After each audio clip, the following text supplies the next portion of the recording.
Hey everyone, welcome back to Global Bluenosers, the podcast about everyday people around the world whose lives have been shaped by the province of Nova Scotia. I'm your host, Sean Meister, and our guest today takes us back to the UK, where last season we had quite a few guests. So before we get started, I just want to mention that our next Global Bluenosers Meetup is actually happening in London on Tuesday, March 12th at the Hercules Pub. It's a free event, but space is limited, so you are going to need to pre-register. And we're actually getting pretty close to being full, so you might want to get on that. You'll find the event link in our show notes, and I really hope you'll be able to join us. Like I mentioned, our guest today is based in the UK, and actually just north of London in Hertfordshire. Al Tepper was born and raised in London. As you'll hear in our conversation, a rather unexpected series of events brought him to Antigonish, Nova Scotia, and St. FX University. After 6 years in Nova Scotia, he returned to the UK, where he has had a 25-year marketing leadership career that included working with brands like KPMG, Capgemini, Accenture, IBM, and even The Guardian. As founder of marketing agency Tepper, Al now helps business leaders, founders, directors, and partners solve their biggest marketing challenges. So I first met Al back in 2019 after essentially cold calling him on LinkedIn ahead of a business trip to London. And I did that because I saw his connection to St. FX. Al completely embodies the heart of what being Bluenoser-by-choice really is. When I say that you don't have to be born here to be a true Nova Scotian, it's actually people like Al that I'm thinking of when I say that. So if you aren't convinced, get ready to have your mind changed. The sun was setting in the west and the birds were singing on every tree, and all they just seemed inclined for rest, but still there was no rest for me. I grieved to leave my native land, I grieved to leave my comrades all, and my parents whom I held so dear, and the funny bunny lass that I do adore.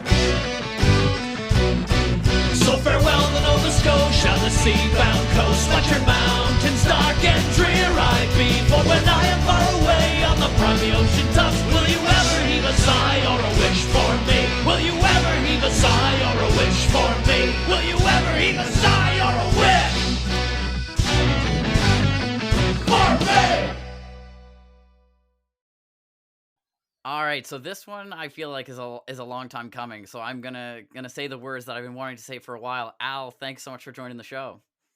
I agree. I cannot believe we've finally got around to doing it. I'm so excited, Sean. Thank you for having me on the show. Yeah, it's no, it's a real pleasure. So I mean, we already chatted for like 10 minutes before this because that's what we do before we hit record. But I don't think I've ever told you this, but like, so the reason for many reasons I'm excited to talk to you, but one of the big ones is you and I first got introduced back when I just started to understand the power within the sort of community of Nova Scotians around the world. Yeah. It was back when it was not long after I moved home. I was planning to do a trip for work over to London, and I just started digging for Nova Scotians. And I happened to come across you as a St. FX grad, and soon realized you weren't born and raised Nova Scotia. But when I reached out to you, there was just this immediate, you're like, yeah, like, we're going to have lunch, right? And I was like, oh, this is weird. This guy doesn't know me from anyone. But it was, so I think back to that. You and I got connected right probably at the beginning of what was the journey that led me to this show. So I think that's why I'm so excited to talk to you. Amazing. And I remember that lunch and I remember the context of it. And, why wouldn't we do lunch? You know, one of the great things about studying in Nova Scotia for so long, and I was there for, I can't recall every start and end date, but I think pretty much 91 to 97 in total. And the rule that I was told in Nova Scotia is if you can hear the music, you're invited.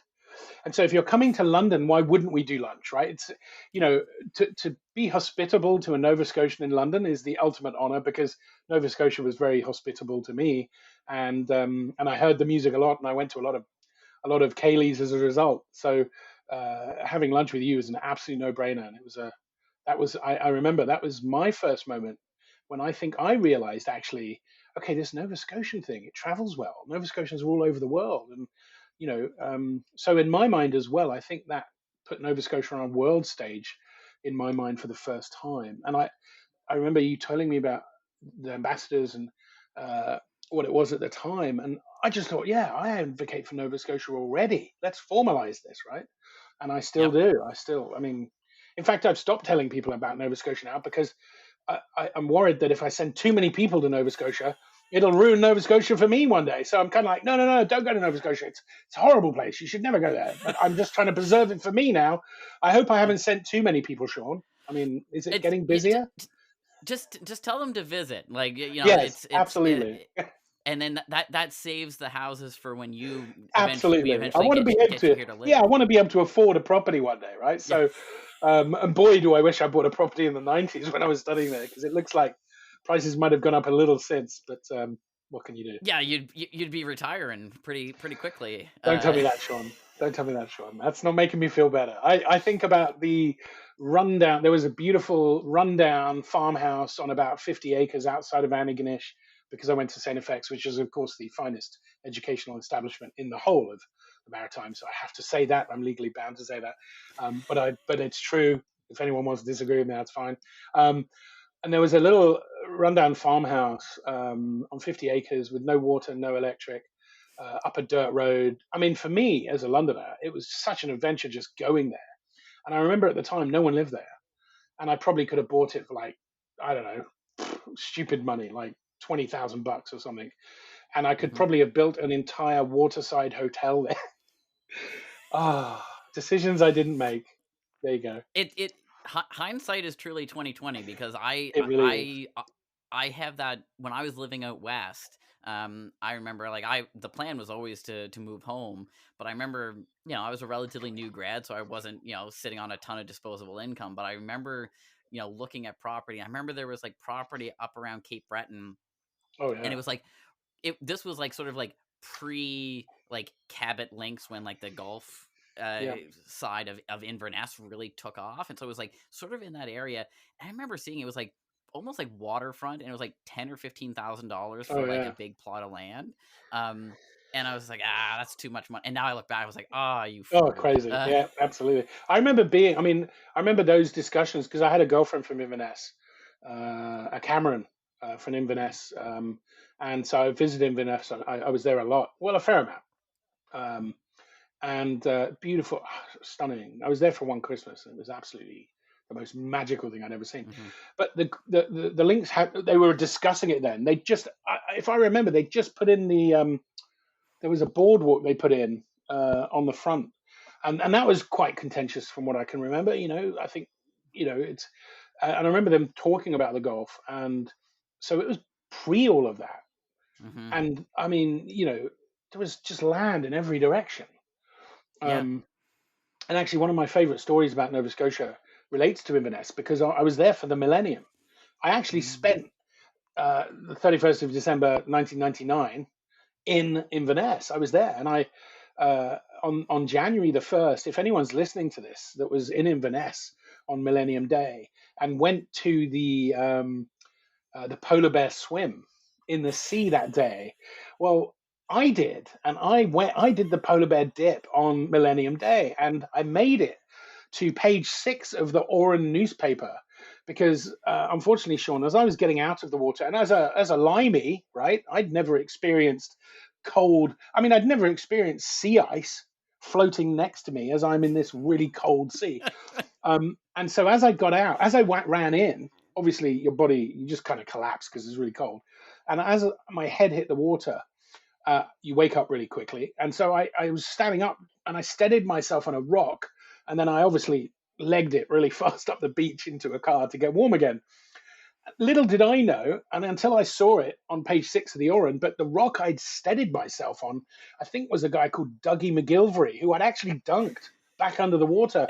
And so they had a picture, and you can find this. If you find the Millennium edition of the Oran newspaper, you will see me on about page 6 dunking this poor guy. And the caption says, "Unknown sea monster dunks Dougie McGilvery at polar bear swim," because they had no idea.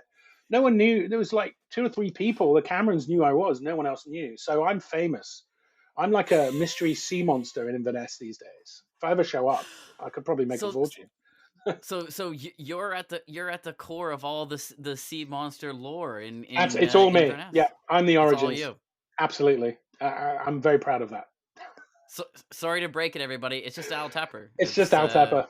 Yep, absolutely. Loch Ness, meet Al Tepper. But what a great way to make an impact on Nova Scotia. I'm in a Nova Scotia a newspaper that's probably in the like Nova Scotia Library of Records or whatever, and I'm referred to as an unknown sea monster. I mean, that's epic. You know, oh, and I don't know. I love it because I can just see the copy editor or whoever just Oh like yeah. laughing to themselves, just typing it out because like they've got full control over some small town newspaper. They're just like, I'm gonna put whatever I want, and they're Well, like and typing it it out was and laughing.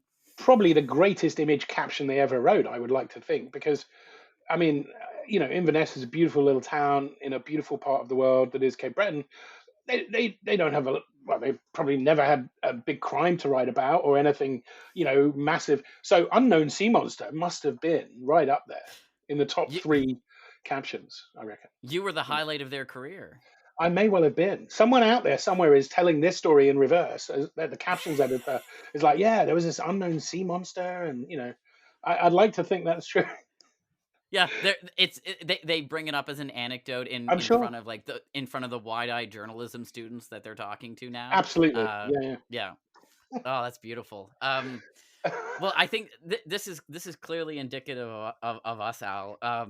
But I think people have pretty quickly discovered, that you're somebody that came and discovered Nova Scotia, so and fell in love with it. So maybe give a bit of context of like what led to you becoming somebody that now incorrectly calls X the best because actually Acadia is the best, but that's okay. We Well, can save that I've been to for another Wolfville, day. and I would definitely contest that for it. But we would have to discuss that over at least a couple of Yeah, light beers, but something, you know. possibly not recorded either. I feel like this is not the right place for Uh, us to be yeah, doing that. I think us starting that discussion in a recorded place is about where we should leave it. But it sounds like a great idea to kick off a massive, you know, global Blue Nosers debate on LinkedIn. What does everyone think really the best university is? Because I think that would get some traction, Sean. Yeah, I know. Start some fights. You might get a call from Wolfville, taking your degree back if Acadia don't triumph. But I mean, people say sometimes you got to put that hook on LinkedIn to really get engagement. I absolutely, mean, yeah, that would be a hook. you got to drop it. Absolutely. So how did I end up there? Well, I'm from northwest London. I mean, Nova Scotia. The only time I'd ever heard of Nova Scotia was in relation to smoked salmon, because you could get Nova Scotian smoked salmon. It was like the primo, luxury stuff. So I'd never heard of Nova Scotia apart outside. I had no context for it. I didn't know anyone from there. I literally had no. I mean, I knew Canada, and I have cousins in Ontario, but like most people, Nova Scotia, unless you had a reason to hear of it, I think in the late 80s, early 90s, it wasn't regularly in the news. It was quite a quiet place, right? And so I'd failed out of school. Truth be told, I'd failed out of school in the UK. I wasn't really ever cut out for school. One of those people, and so absurdly, I'd started playing American football here in the UK, and I really loved it, and I really got addicted to it. And there was a UK newspaper called First Down magazine for American football fans, and in the back there was an invitation to join a scholarship tryout to the University of Central Florida. So I had middle class parents who loved me and wanted to support me, and they funded my scholarship tryout to the University of Central Florida. And for those of you listening, that may make you think I'm an athlete. Uh, I am not an athlete in any sense of the word. I would say in any shape of the word, but I don't want to give it away too obviously.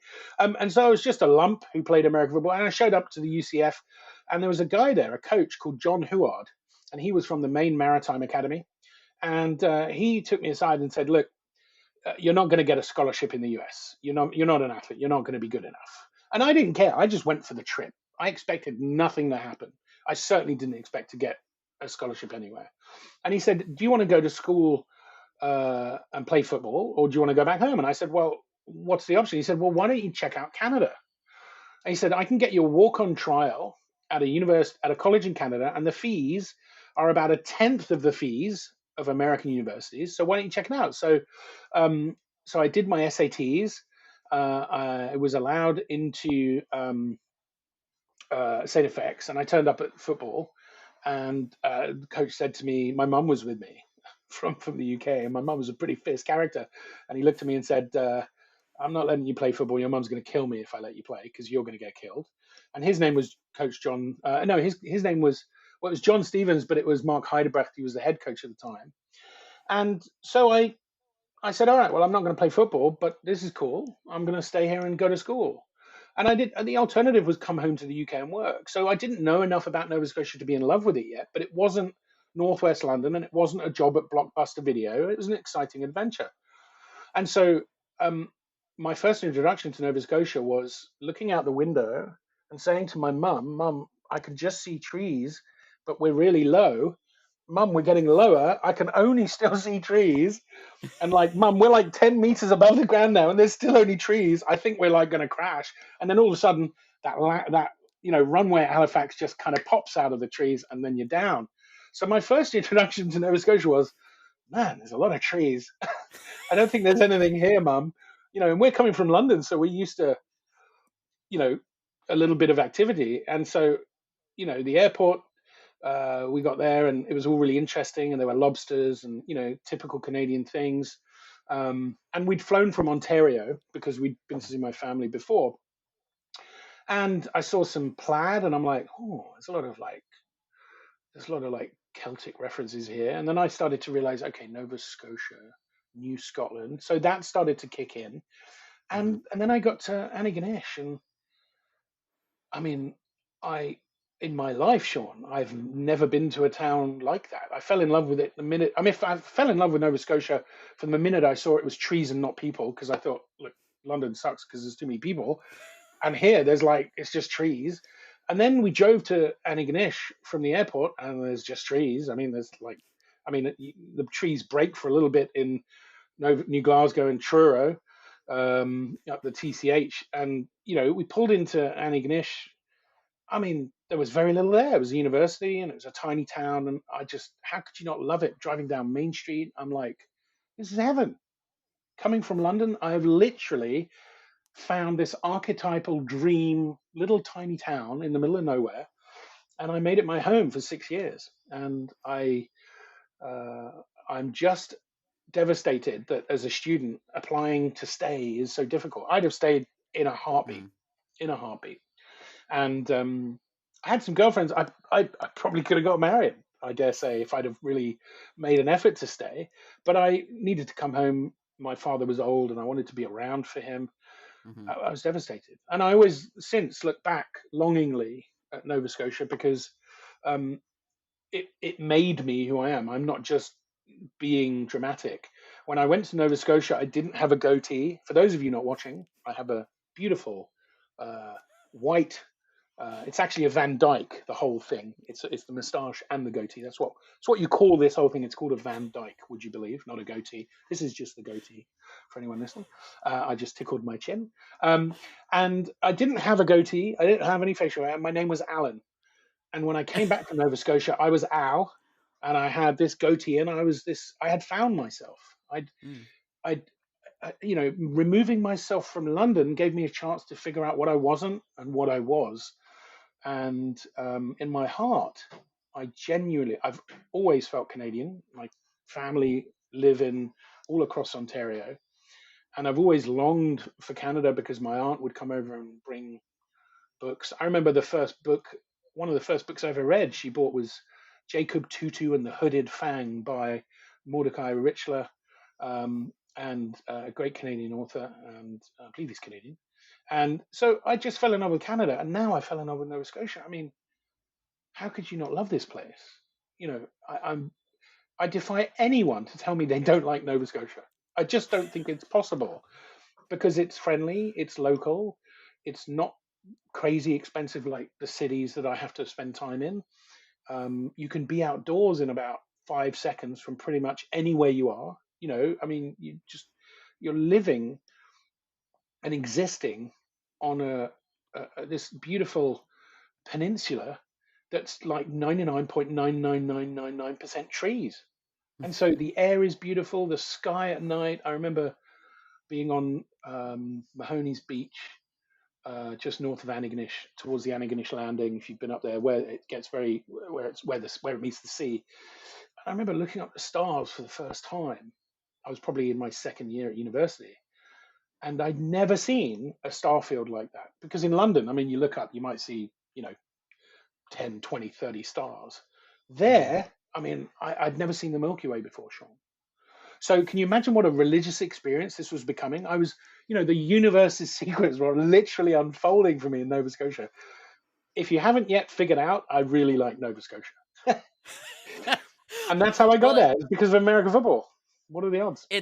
I remember, so, I mean, I love it. I love you as a storyteller, Al, so that's why I'm just like, when that I never wanna cut in when you're talking, because I love the way that you weave a story, which also is probably why you did well in Nova Scotia, because that's what we do, is Yeah. we tell stories. Yeah.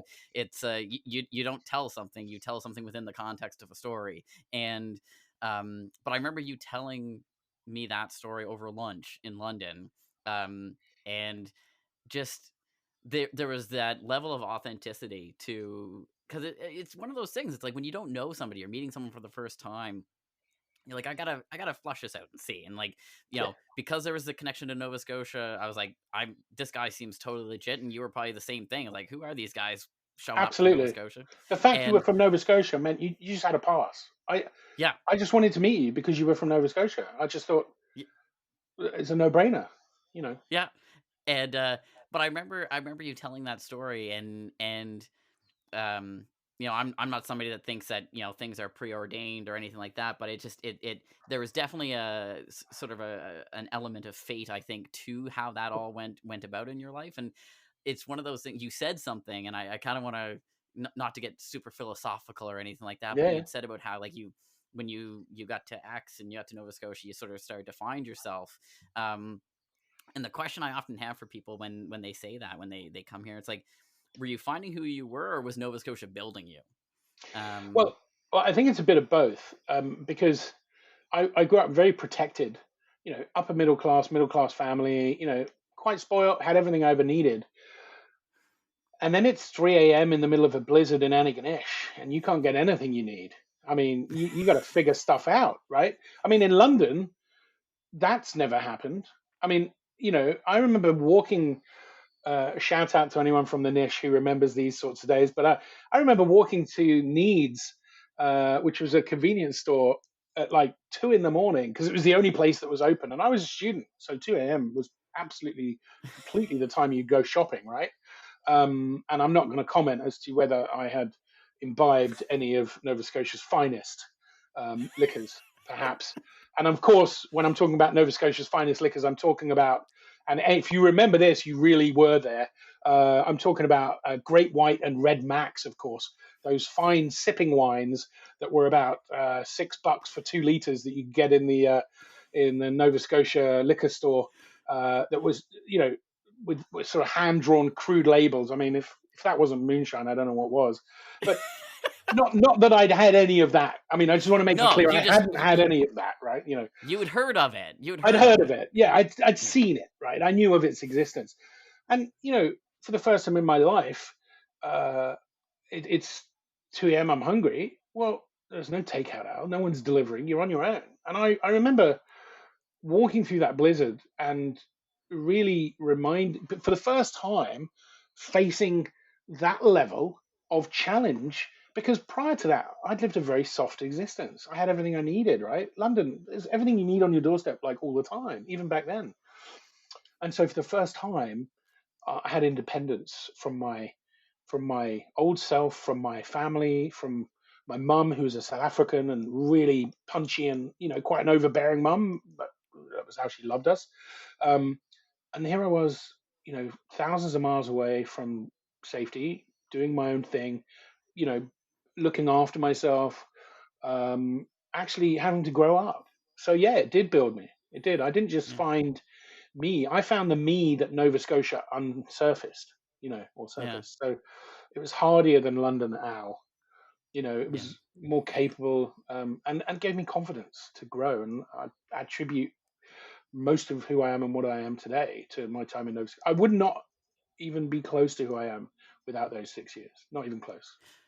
Well, and that was where I was gonna go next, from what you were saying, because like the other thing that people should know, like you're an entrepreneur, you're a I business am. owner, I am. and those are risky endeavors. They take quite a bit of intestinal fortitude to be a business owner in any environment. But do you think that experience in Nova Scotia has helped you in being who you are professionally as well, and Oh, being a leader and a business owner?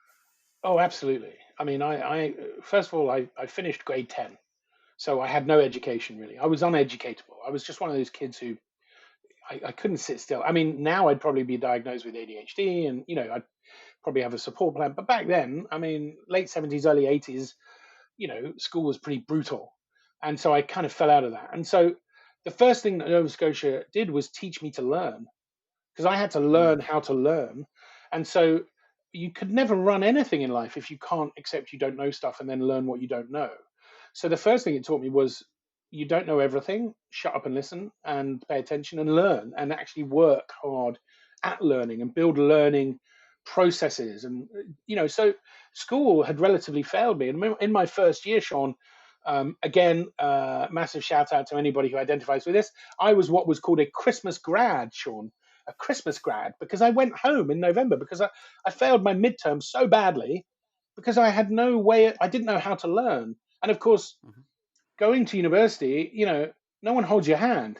You show up for class, you do the work, or you get a bad mark. There's no one's going to pick you up and figure it out. And so in my first, my midterms, I think I got like 20s, which is Mm, obviously not ideal. And so I spoke to my faculty advisor, and he said, maybe why don't you call it a day? He basically said to me, look, it's not going to get better. So I quit. I went home, and I was living in McIsaac, halls of residence at St. FX. Massive shout out to any Mac alumni here, because Mac is huge. Well, it was huge at X. It's very different now. It's all very serene these days compared to what life was like back then. It was a lot more Animal House then than it is today. Um, and so I went home, and my buddies in Mac, said, "Look, we're not going to see you again." And I'm like, "No, no, no, I'll come back. I'll come back." And they just thought that was the end of this crazy limey adventure. And I went back, and I now studied things I wanted to study, and that was part of the problem when I arrived at X. I just picked maths, English, biochem, physics. Now, yeah. any of you science grads out here listening to this will immediately know that that's a lot of lab work. That's 3 labs, right? And maths. And did you specialize in science all the way through grade 12, Al? No. Okay. So I only picked those topics because they just seem like the generic, just do those, right? And of course I failed. I don't think I ever went to a single lab, Sean. Maybe that's why I failed. And so I came back and I studied politics, sociology, philosophy, English, and computer science 101, right? Hmm. Easy 6 pointer. And I got a 53 average. So I graduated year 1. I'm like, woo. And then I went back year 2 and got a 66, year 3, 73. And I graduated on the Dean's List with a 77 average.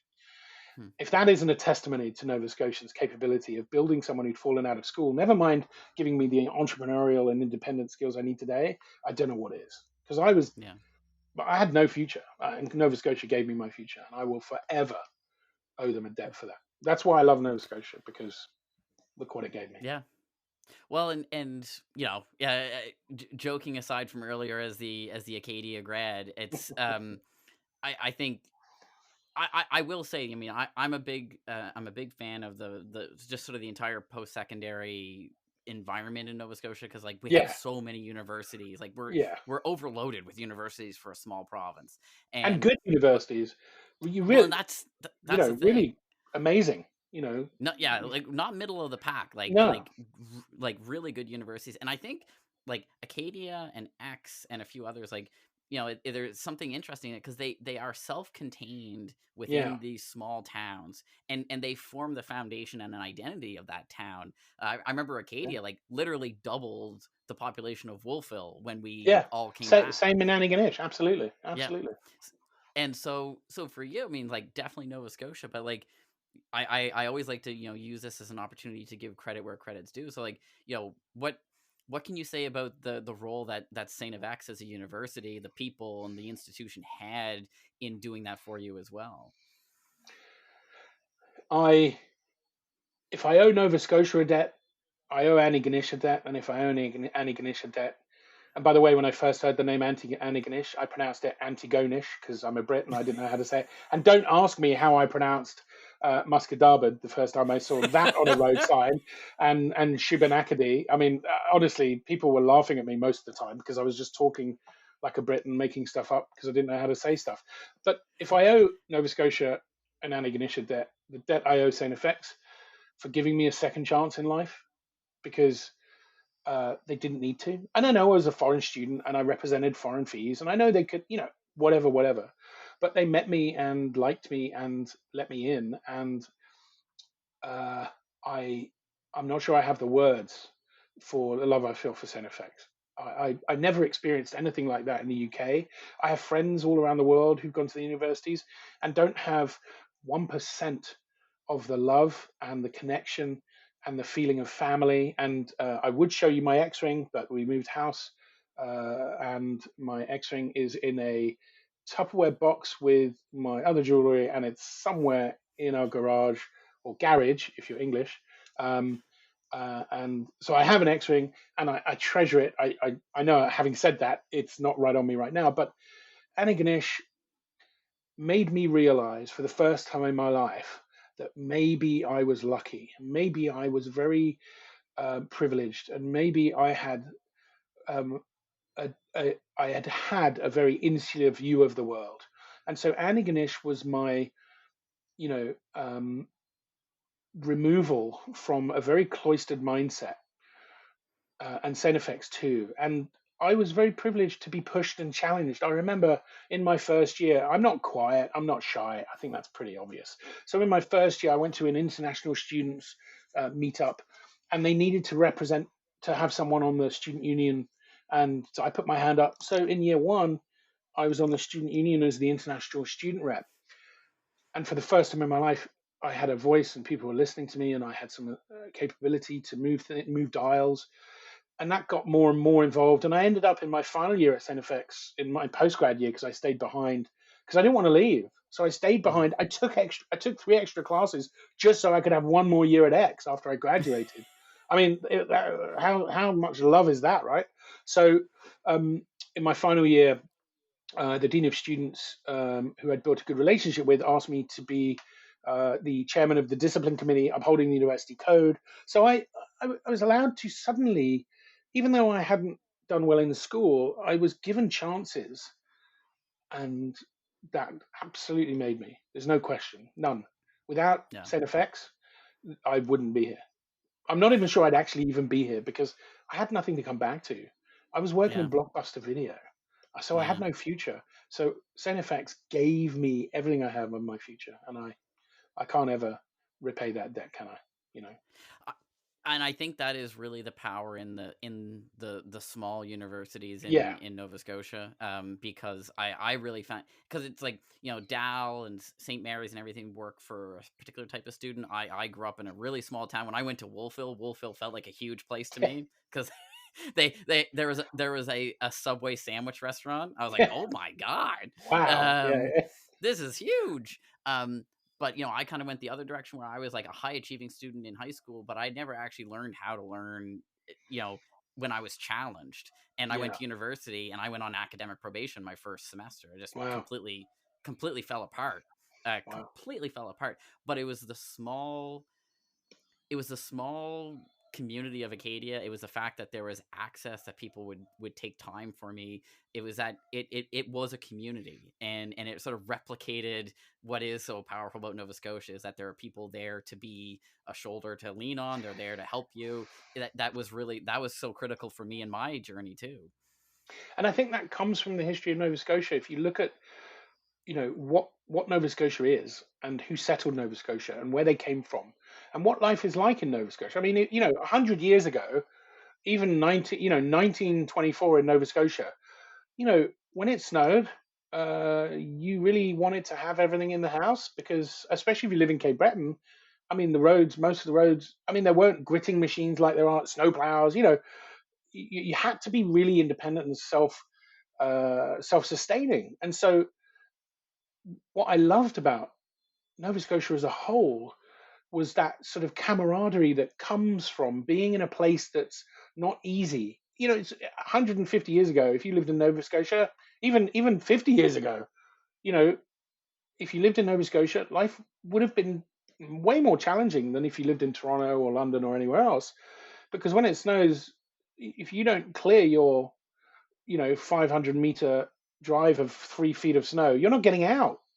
And so the people are friendly because they have to get along. It's built into the DNA of Nova Scotia to be friendly and to be sociable. And I remember hearing that so often, sociable. That was the chant in the bar, sociable. It's almost like a mantra for Nova Scotia. And that idea of if you can hear the music, you're invited. I mean, that's Nova Scotia right there. It's so friendly, open door. Anyone will talk to you. You walk down the street in London, say hello to someone, you probably get beaten up. Whereas Nova Scotia, it's especially Antigonish, everyone knew everyone, and even if you didn't, you just say Yeah. hi. You know. Yeah.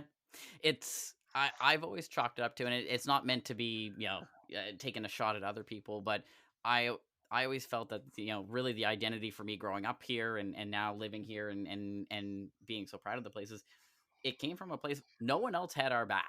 Like Yeah, it was either we succeeded on our own by working together and finding a way, or else we fail. yeah. Because there was not going. And I always laughed about, because I grew up in a time where people loved to take shots at Nova Scotia. It was Wow. the place where, other places in Canada would be like, oh, it's the place where everyone's on employment insurance and nobody wants Really? to work See, hard. I didn't Yeah. realize that. I mean, I remember as a Brit finding out that there was this group of people that somehow didn't seem to gel well with Maritimers, and they were called Upper Canadians. And I remember asking who's an upper. What do you mean by Upper Canadians? And somebody just said to me, basically everyone west of us. Pretty Yeah. much the rest of the country. And I thought, wow, why? What's the deal? Because Nova Scotia is a Hmm. really hard-working place. It's all. I mean, 100 years ago, it's all fisheries and mining. I mean, Yeah. these people are really the salt of the earth. You turned up at their house and they didn't know you, they'd still give you a bowl of soup and warm you up. Yeah. These were really good people. So I'm amazed that the rest of Canada didn't realize what a little gem Nova Scotia really It was. and it was one of those things that I think, and this is a very maritimer thing, especially for when you were brought up here, is that, there's a defensiveness to it, and you'd always hear the worst of it and really say that's what everybody thinks. But I always go back to, I think I got motivated, probably like a seed planted to be an advocate for the province. Went back in the day when we had a prime minister who will remain nameless, and some people will know exactly who I mean if they're from the East Coast or from Canada, who said that Atlantic Canada had a culture of defeatism. And I remember hearing that, and never had I had a fire lit inside me more. Yeah. How to wind Nova Scotia up and really make them show they're better than you. Tell them they got it. That's outrageous. I don't know Yeah, which prime minister you referred to. It was probably after I left in the 90s, surely, because I wouldn't know if it was in the it 90s. yeah But it was after, and just it's an Google absurd view. search that term, you'll have I your will. I'll answer. find it. I'll find it. But it's an absurd term because the reality is, actually, have you ever that prime minister has never been to the Antigonish Highland Games, the biggest Highland Games outside of Canada. People in Scotland know about the Antigonish Highland Games. It's the longest Mhm. running. So go and tell them they've got a defeatist attitude. And as someone throws you over a bar like a caber, I want you to meditate and go and speak to miners and fishing people whose livelihoods have been totally removed. And then on the way out of Nova Scotia, if that Prime Minister ever listens to this podcast, I would encourage you to go and visit the spaceport that's now emerging, because basically Nova Scotia is the home of Canada's space program as far as I can see going forwards, because it's got the best launch site. Yep. You know, whoever said that had obviously never been to Nova Scotia. Clearly, they Yeah. can't have been. It's and it's funny because that you first of all, so two things. First of all, I can tell that you're a Nova Scotian because I don't consider you're not a Nova Scotian because you were born here. You're a Nova Scotian because you react the way you just did when I Damn said right. How dare that. they? So stamp I'm in. of approval. All right. Cool. Al Tepper is a Nova Scotian, full-fledged Bluenoser. Finally, official. But the thing that I was just thinking about this today, it's probably why I brought it up, is I was out for a walk in Lunenburg and I walked. So this morning it was probably with the wind chill about -14, so it was chilly. And I walked past Abco Industries, which is a manufacturing. Abco in Lunenburg, and as I walked by, there was a group of guys that I could see that were grinding paint off of a Coast Guard ship outside. And -15. And I just this is still that, and some people tell me let it go, Sean. But and I walked by it. In my head, I just made this joke. I was like, yeah, look at that So defeatist attitude. I know.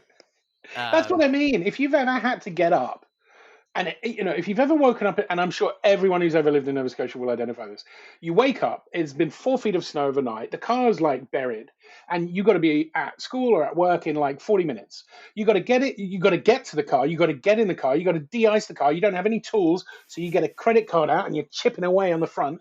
You get in this car, it's colder in the car than is outside the car. You're going to probably die on this journey, but you make it. For anyone to say that Nova Scotia is a defeatist, I'm telling you, they've never been in Nova Scotia at winter. They can't have, because if that was true, no one would be there. There'd be nothing. It'd be empty. The whole place is a positive mental attitude example, and I don't think anywhere else in Canada has it. I think they're jealous, Sean. I think they're jealous because that's what I say. Yeah. They just wish they were Nova Scotian. That's what it is. Yeah, they want what just happened to you, which is get the stamp of approval. So absolutely. But no, I mean, it's honestly, I really do think that, and that's one of the things going all the way back to January of 2019 when we had that lunch. Was it then? Was it 2019? Oh my god. Yeah, it was January of 2019 that that we had that, and it's amazing what has happened since then in the world. But if we go all the way back to that and watching how this, just listening to this conversation, I think it's such a representation of why I've become so passionate about this community abroad, because it's like that passion is so rare that you can have that within people who aren't living here. Like that is such a unique quality, because over that lunch, I remember you had just met me and my colleague.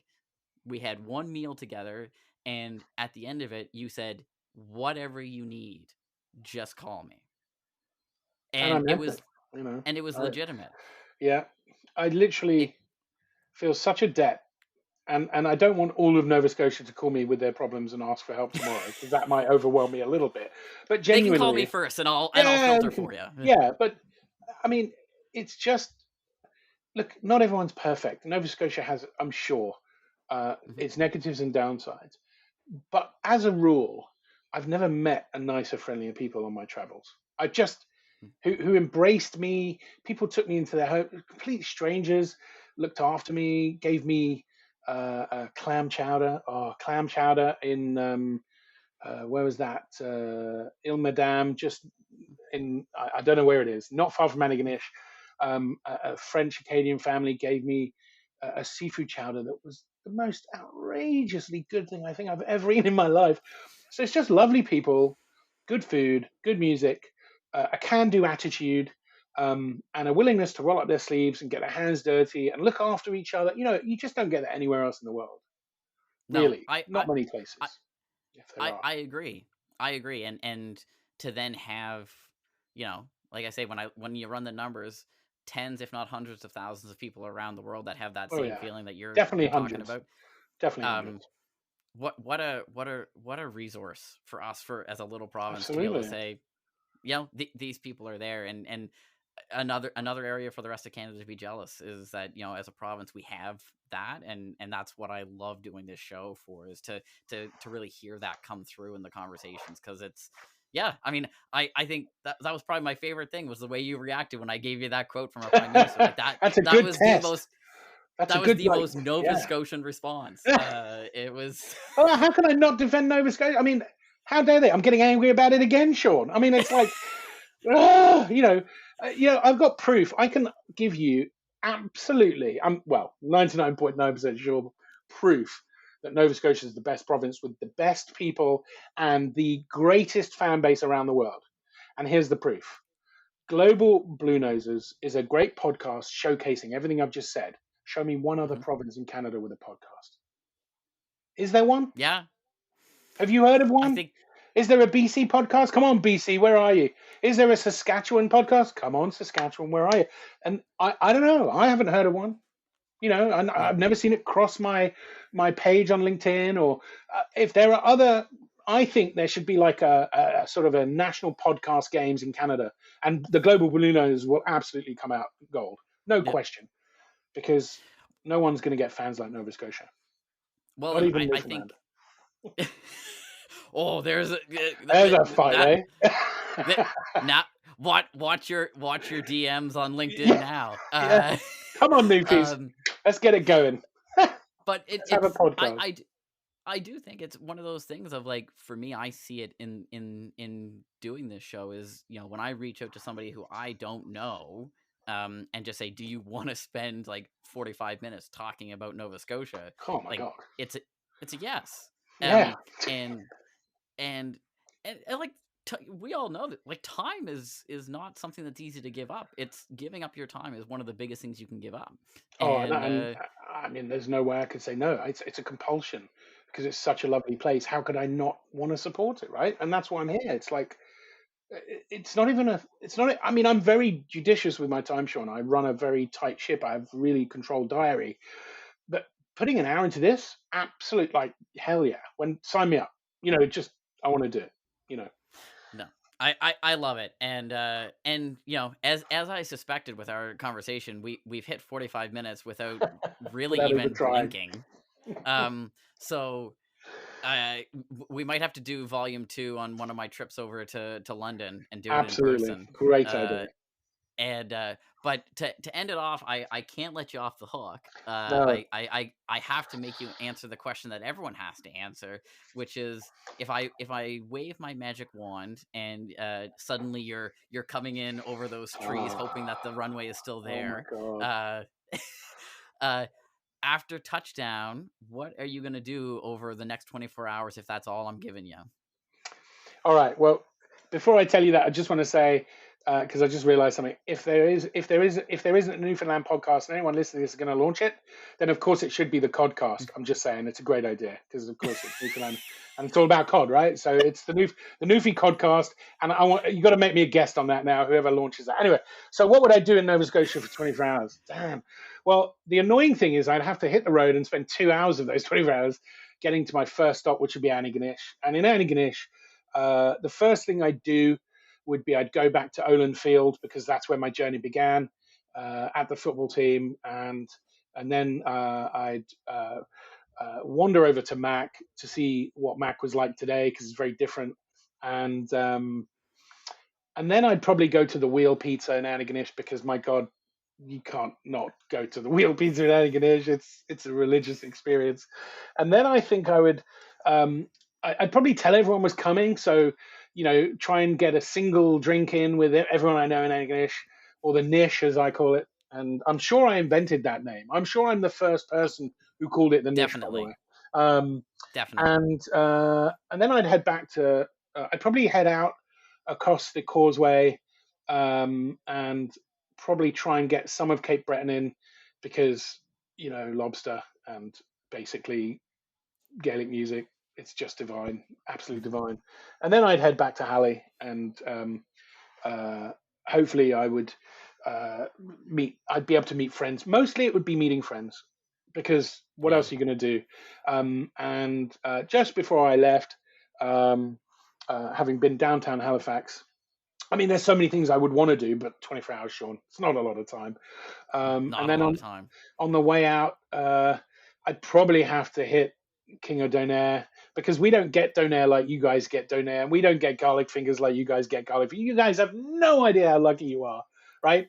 Garlic fingers alone, I'd fly to Nova Scotia for. So I'd have to leave the country eating, some of that, and then at the airport try and sneak some lobster on the plane if Clearwater's still selling them in the airport. And They still got it. Yeah. wow, And wow, and so and not just that, you can get the lobster, but now on the other side of security, there's a place called Liquid Assets, which ooh, is a liquor store in the so you can actually load up on like Nova Scotia wine, beer, and then just bring it on the plane because it's post security, wow. or you can do duty free. Well, I have to tell you, and I know that there's lots of amazing things about Nova Scotia, but you've got to understand, as a Brit, Keith's was a revelation for me. And I know some people will say the craft beers are better, and I'm sure they are.